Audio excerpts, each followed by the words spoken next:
기후위기 심각성이 갈수록 더해지고 있는 가운데 예장통합총회가 기후위기 특별위원회를 조직해 구체적인 행동 계획 등을 마련하기로 했습니다. 최근 국회가 명절 기간에 한해 농축수산물 선물 상한액을 지금보다 2배 올리는 청탁금지법 개정을 추진하고 있습니다. 기독교 윤리실천운동은 이번 법 개정이 청탁금지법의 입법 취지를 훼손한다고 비판하고 나섰습니다. 대한성공회 서울교구 고문 변호사가 교회 관련 소송을 진행해 승소한 뒤 승소금 수억 원을 가로챈 혐의로 고발됐습니다. 성공회 서울교구는 5년이 지나서야 뒤늦게 이 사건을 인지하고 조치에 들어갔습니다. 지역교회의 선한 사역을 소개하는 우리 동네 우리 교회. 오늘은 공정무역 카페를 시작으로 마을 공동체를 섬기는 경기도 화성 더불어숲 동산교회를 찾아가 봤습니다. 여러분 안녕하십니까? CBS 뉴스입니다. 기후위기 심각성이 갈수록 심해지고 있는 가운데 대한예수교장로회 통합총회 사회봉사부가 정책협의회를 열고 기후위기 대응에 전력을 다하기로 했습니다. 예장통합총회 사회봉사부는 기후위기 특별위원회를 조직해 구체적인 행동 계획 등을 마련합니다. 이승규 기자입니다. 이제 기후위기는 어느 한 나라만의 문제가 아니라 전 세계적인 문제로 인식되고 있습니다. 기후위기는 이미 임계점에 다다랐고 대응을 더 이상 미룬다면 지구의 대재앙도 막을 수 없습니다. 예장통합총회 사회봉사부가 기후위기 특별위원회를 조직해 향후 10년 동안 비상행동 계획을 준비하는 이유도 이런 위기의식 때문입니다. 이제는 재난이 정말로 이제 일상화돼가는 것 같고요. 그다음에 그 강도가 저희가 예측할 수가 없습니다. 그래서 이제 그런 면에서라도 저희들이 좀 기후위기에 집중해서 여러 가지 일들이 많지만 선택과 집중이라고 한다면 기후위기에 총력 대응을 해야 될 때인 것 같습니다. 예장통합총회 사회봉사부는 특히 탄소 중립 사회로의 전환을 위한 교회의 역할도 함께 모색할 계획입니다.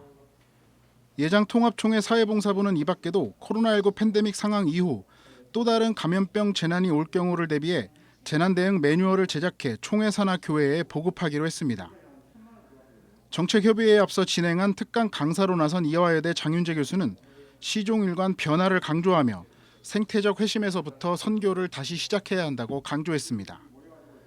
장윤재 교수는 현재 코로나19 유행은 우리가 자초한 것이라며 모든 것을 바꾸지 않으면 더욱 무서운 전염병이 온다고 경고했습니다. 인간의 무한 착취로 지구 기온이 올라가서 북극 빙하가 녹고 북극곰이 굶주려 죽고 남극의 온도가 섭씨 20도까지 치솟아갔습니다. 자, 이런 상황에서 요즘 뉴노멀 그러는데 이제는 그냥 이 질병이 뉴노멀 됩니다.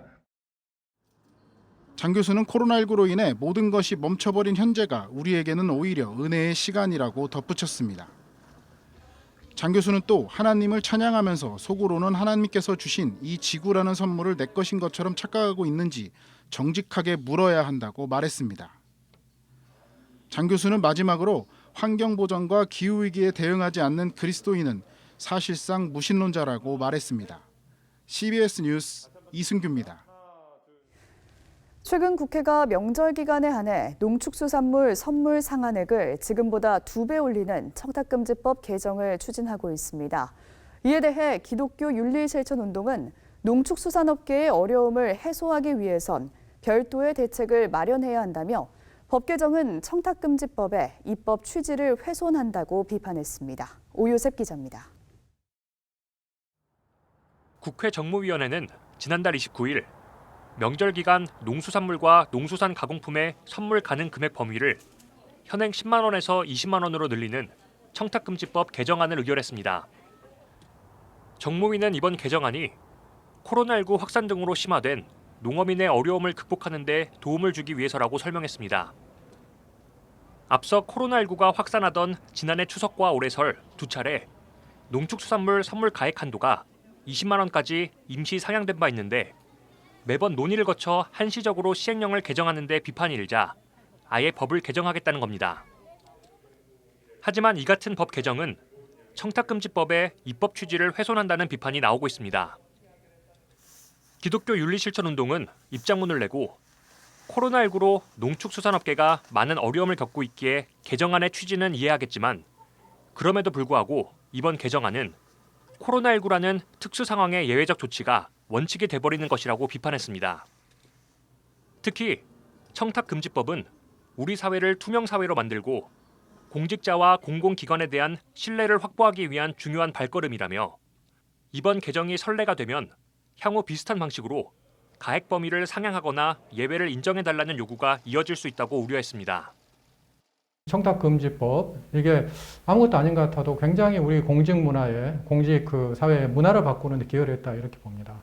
예외적으로 코로나 상황에 적용했던 것이 이제는 법에 들어감으로써 원칙이 되어버리는 거죠. 계속해서 그런 비슷한 요구들도 있을 수 있고요. 그렇게 되면은 청탁금지법 자체가 형해화되지 않을까 그런 우려도 있는 거죠.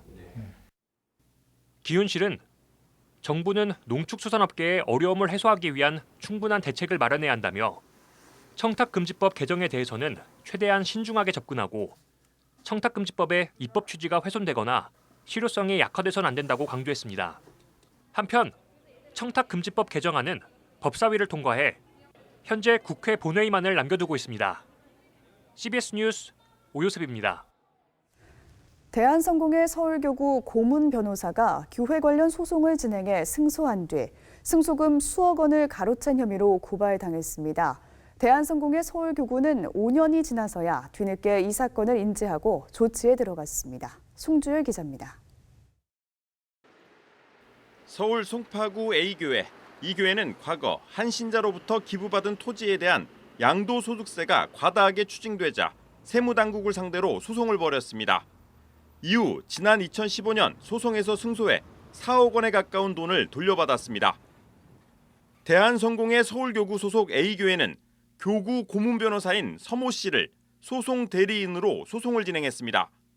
그런데 서 씨가 승소금의 일부만 성공회 유지재단에 입금하고 3억 원가량을 가로채 유용한 혐의가 최근에야 알려졌습니다. 성공회 서울교구 상임위원회는 지난 8월과 9월 서모 변호사의 비위 의혹에 관한 처리를 논의했습니다. 서울교구 관계자는 서 변호사가 성공회 신자이면서 교구 고문 변호사여서 전권을 주고 믿었던 것이 화근이었다며 이달 말까지 남은 채무를 변제하지 않으면 형사 고발할 예정이라고 밝혔습니다. 횡령죄 의혹을 받는 서 변호사 역시 서울교구에 사죄서를 제출하는 등 범죄 사실을 인정했습니다. 서울교구에서 말하는 것은 사실이에요. 다 됐습니다. 교구에다 확인을 해보시죠. 그러나 성공회 서울교구와 별도로 A교회 교인들은 서 변호사를 횡령죄 혐의로 경찰에 고발했습니다. 고발인은 교회 관련 소송이 끝난 지 5년이 지나도록 문제가 해결되지 않아 교인들의 상처가 컸다며 교단 안에서 이런 일이 재발하지 않기를 바라는 마음으로 고발에 나서게 됐다고 밝혔습니다. 고문 변호사의 사기 행위로 저희 교회가 너무나 큰 피해를 입었고 그리고 현재도 피해를 입고 있기 때문에 이 변호사가 엄벌을 받아야 한다고 생각해서 고발하게 됐습니다. 서 변호사 고발 건은 현재 서울 노원경찰서에서 수사 중입니다.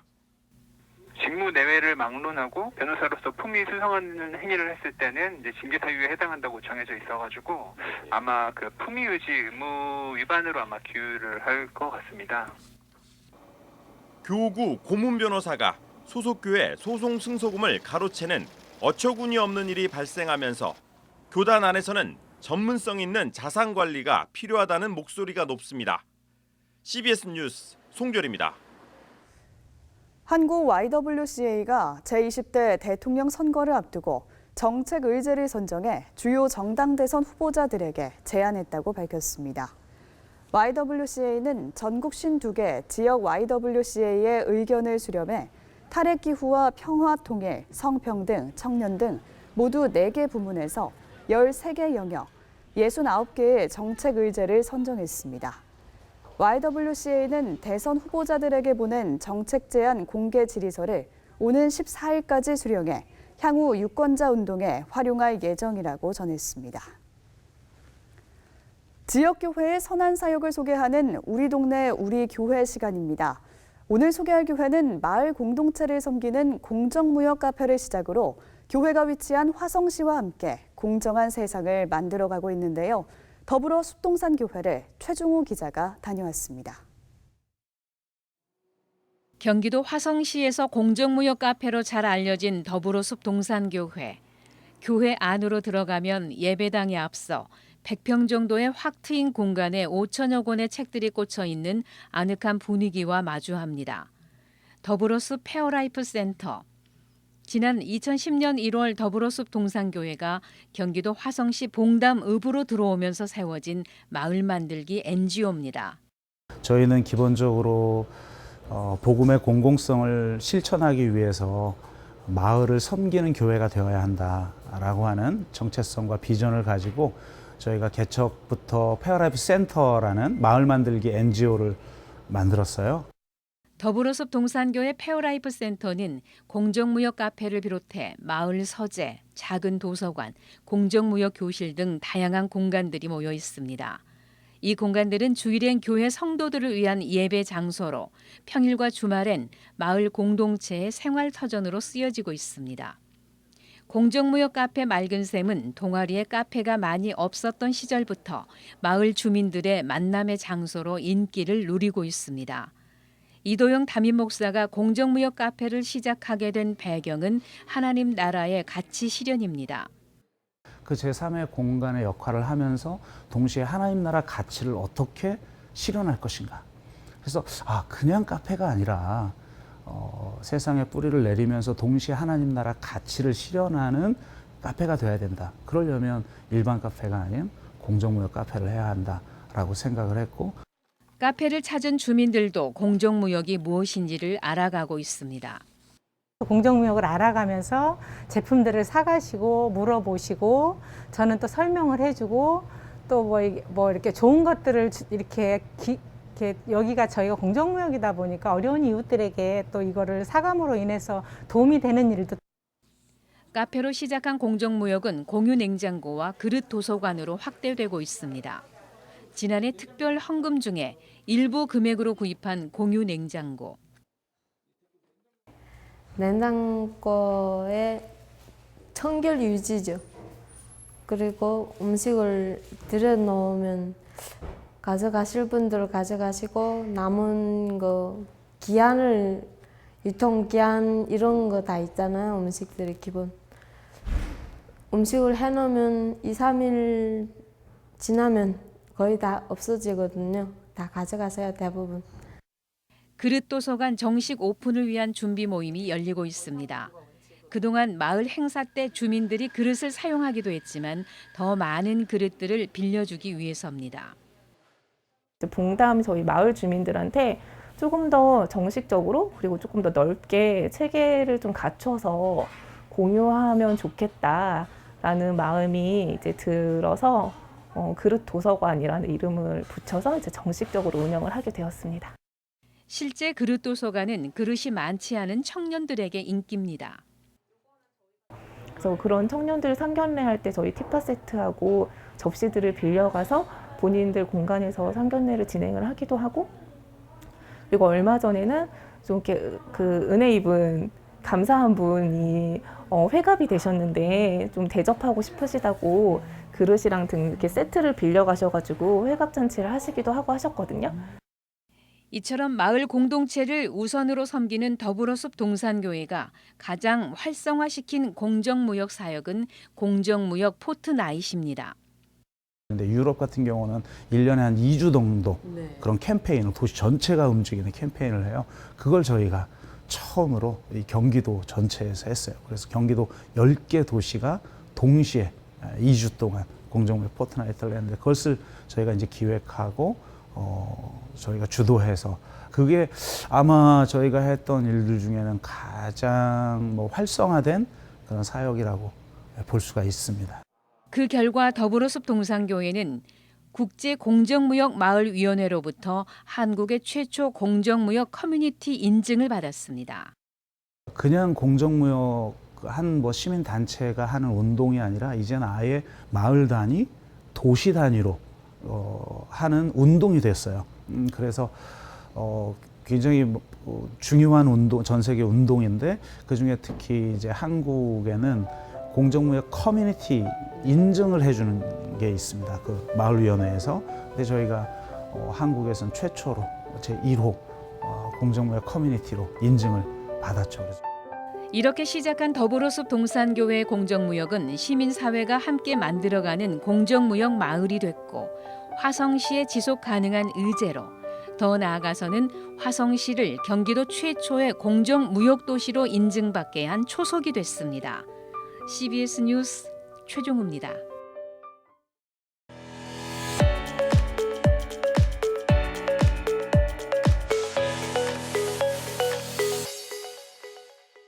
간추린 지역교계 소식입니다. 올해로 38주년을 맞은 부산 개인택시선교회가 설립기념 감사 예배를 열고 회원들을 위로하고 화합을 도모했습니다. 한국기독실업인회를 비롯해 지역교계의 정기총회 소식도 함께 전해드립니다.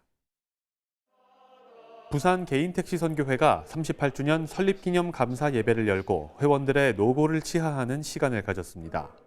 한결같은 마음으로 오직 영혼 구원을 위하여 복음을 전파하신 여러분들의 열정이 수많은 복음의 열매를 맺으며 우리 부산 개인택시 선교회가 지금까지 성장하게 되었습니다. 더욱더 영적인 축복을 경험하는 선교회가 되어 하나님께 받은 사랑을 이웃에게 널리 전하는 나누어주는 선교회로 거듭나기를 소원합니다.